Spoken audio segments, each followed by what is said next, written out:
काहून ये म्हणे, काय झालं ये तुला? काही नाही रे, मला मस्त टेन्शन आला. होय, तुझा थोबाड सांगत आहे तुला लगेच टेन्शन आहे म्हणून. या टेन्शन पायी माझा लढण्यातच जीव जाते रे या शाळेत. तू नाही का अभ्यास बराबर करत नाही म्हणून तुला एवढा टेन्शन येते. आम्ही बराबर अभ्यास करतो. हो रे, तुमची गोष्ट बरोबर आहे. तुमचा डोकसा तेच आहे, माझा तसा आहे का रे? अये, तू कोणत्या अशा नवीन नवीन आयडिया नाही वापरस म्हणून तू अशी आहेस. काहीतरी आपलाही डोकसा लावा लागते ना, तेव्हा कुठे काहीतरी समजते. कारण शिकवणारा शिकव मरून देव होऊन जाईल. पण तुमच्यासारखे पोरं नाही का लक्ष नाही देत तर त्याला सपाजन म्हणतील ना का या मास्तरला शिकवणार नाही म्हणून. तुझी गोष्ट बरोबर आहे रे. तुला कोणता टेन्शन आहे सांग बरं, ते जाऊ दे आता. काही नाही रे, ते फोनिक डायमंड कोड नाही का, त्याची का कशी आठवण ठेवायची तेच नाही समजून राहिला मला, म्हणून मला मोठा टेन्शन आला. एवढी गोष्ट? हो रे, 4-5 वेळा वाचलो पण ते काही माझ्या नाही का अशा डोक्यातच नाही भरले, म्हणून मला नाही का असं टेन्शन येऊ नये. थांब, मी तुला एक चांगली आयडिया देतो, ते बरोबर ऐक तू. पाय, तुला 0 ते 9 पर्यंत अंक तर माहीत आहे. आता पाय, 0चे जर 2 तुकडे केलीस तर त्याचे काय होते, अर्धा गोल होते आणि तो उजव्या बाजूला अर्धा, त्याला जोडल्यावर का तयार होते, यस होते का नाही.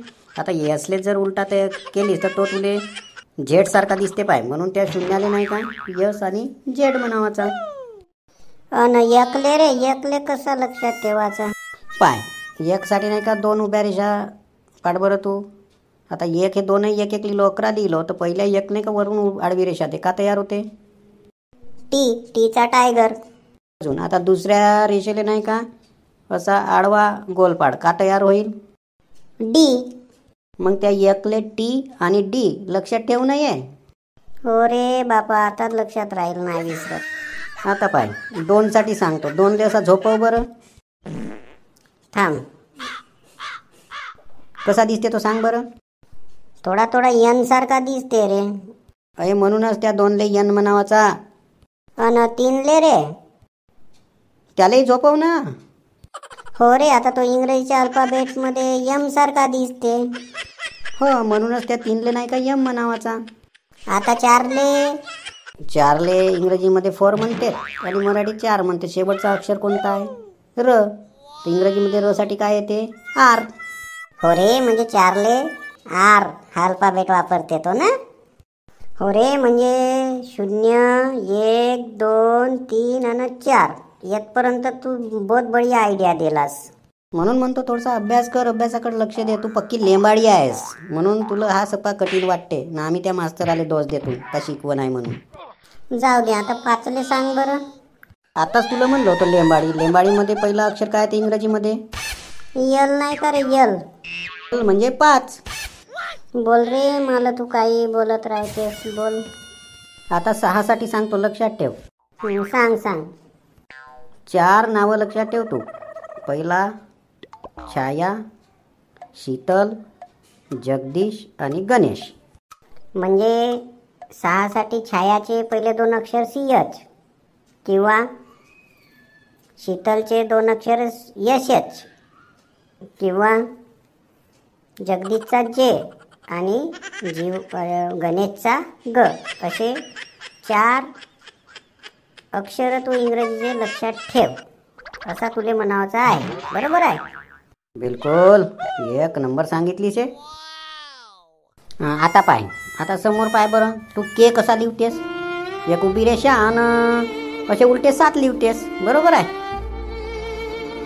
हो बरोबर आहे, तसेच लिहितो ना. त्या 7ले नाही का के म्हणावाचा, अल्फाबेट मधला कॅपिटल के, लक्षात ठेव. पाय पाय, फदक फदक दात कडा काढते. आता सांगत आहोत का झाला रे, थोडीशी हसलो तर. आता 8 ले सांग बरं का म्हणतेत तर. तो असा दिमागाने लक्षात ठेवायचा. व्ही आणि एफ नाही का, एफ फॉर फिश, हे 2 अल्फाबेट लक्षात ठेव, व्ही आणि एफ, समजला. आता नौकर पाय कसे दिसते तर चांगले, तुझे डोळे फाडू फाडू पाय, मग म्हणू नको मला.